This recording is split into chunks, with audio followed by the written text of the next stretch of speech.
Hey everyone, and welcome to another Full of Germs review. I am Germs, and this is Scary Stories to Tell in the Dark. Or not. Directed by Andres Ovredal, and it is starring a lot of people. I didn't get their names because there are a lot of young actors, and yeah, all that good stuff. So I will give you the good, the bad, and the spooky. So this is based on the very famous young adult children's, I guess, very, very scary horror series, Scary Stories to Tell in the Dark, which is brought to us by Alvin Schwartz.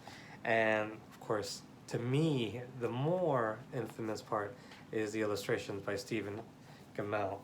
And yeah, it's something that I could say that definitely inspired me as a horror movie fan and as an artist to kind of up my game. It's like, I want to do creepy stuff to creep out people.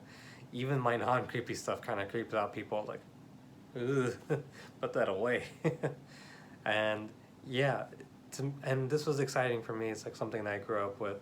It's like everything nowadays. Like, here's the nostalgia train. Scary stories to tell in the dark.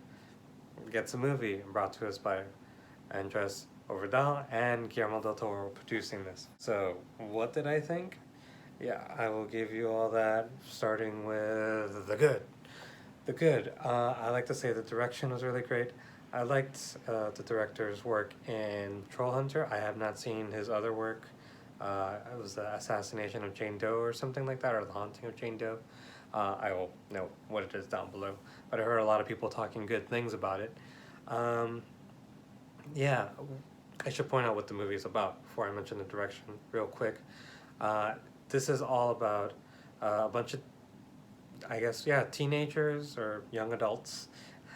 Yeah, teenagers, high schoolers, um, going through their life in 1968, and they come across a very haunted book written by Sarah Bellows. And suddenly these stories start coming to life, and bad things happen, and yeah, spookiness arrives. So, with this director, as he did, as I mentioned, he did Troll Hunter.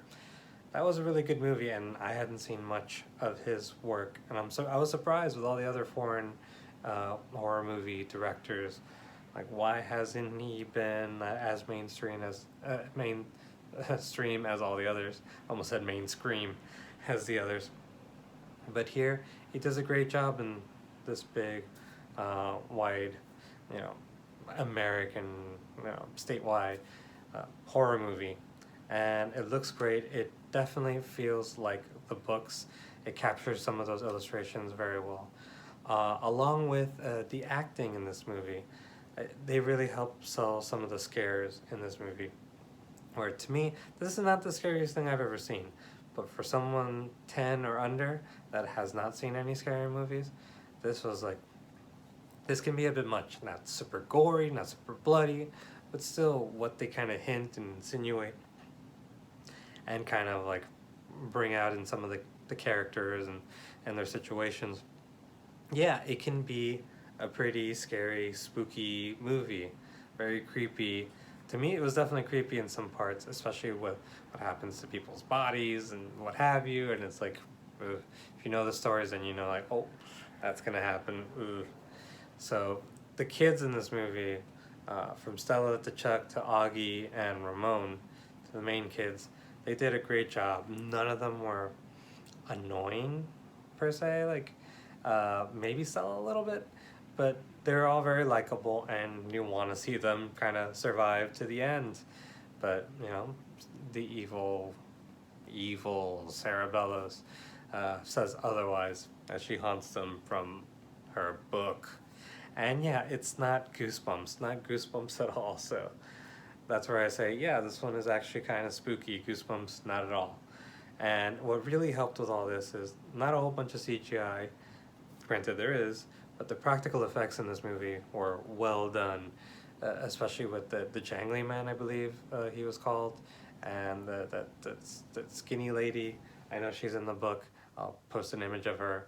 Yeah, she was super creepy. So it's amazing to see some of these characters in live action doing their thing, and kudos to them for kind of not pulling punches, you know, all the way. They they're kind of risky enough for a PG-13 kind of a family picture movie. Like they did a good job with that. What did they do bad on? So as much as this movie is entertaining and I enjoyed most of it, for some I have to say it's going to be a little slow because it is a 1968 tale and it feels like one. It almost feels like to me the way that it looked and was shot. It felt like the original Halloween, and for that I really enjoyed it. But also kind of feels that way too, where things are chill and mellow and like uh, things start picking up and moving on. But they also kind of take their time with things. Like they're not fully rushing into things, and I kind of wish there was a little bit more with each of the characters. I want to know a little bit more of them before, you know, stuff happens. And yeah, definitely, as I mentioned before, this is not for anything, not for any faint of heart. Anyone under the age of 10, probably 10, 15, this movie. Because yeah, it can be super creepy. It can be super, super scary for some. If they haven't seen horror movies, this is almost like baby's first horror movie.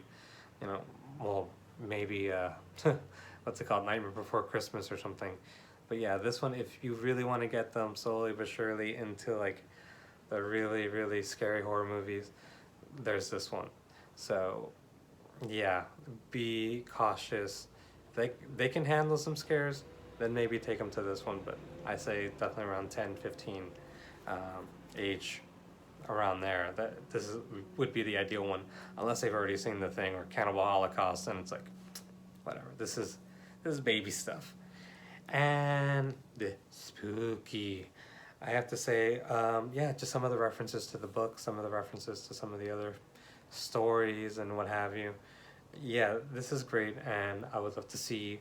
I would hope more sequels come out so we can see the rest of the stories, because I think they did a good job with telling these tales and telling. I didn't think it was possible, but they made a really good scary stories movie. So it's very surprising. I know there's been a lot of rave reviews about it, and my final verdict as far as this movie goes, I liked it. I really did. I cannot fully give it a full, like, spend all your dollars on this unless the ads and everything and you're a humongous fan of the books and you have to see it, then yeah, go ahead, see it. If you really want, you know, you want to take a youngster that is getting into the horror movies and they really want to see something scary and, you know, they can go into a PG-13 movie, then yeah, take them to see this one. But otherwise, I would say, yeah, this is kind of a matinee watch on streaming, and definitely, definitely, when you have your Halloween parties, have this one in the background. Because for me, usually when we have our parties here at the apartment, I have like little kids stuff. It'll be like Nightmare, and then a couple like, yeah, ones that the little ones can watch, and then this one would be like smack dab in the middle, and then we get to like Chucky, and then all like the real hardcore stuff, even more after that. So this is a fun one. I don't think you'll fully regret it, but I cannot fully endorse it either. So it's right in between. But if you really want to see it, go check it out. Knock yourself out. I mean, there are worse options, for real.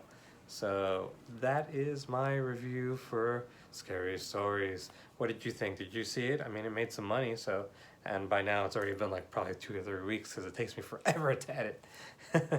Let me know down below what you think of the movie, this review, about life, whatever. Like, comment, subscribe, all that stuff that I say a million times. I am at Full of Germs on all the things, and let me know if there's anything you want me to talk about that I haven't talked about yet. Some more reviews and good stuff are coming up down the pipeline. And yes, I will see you in the future. See you later.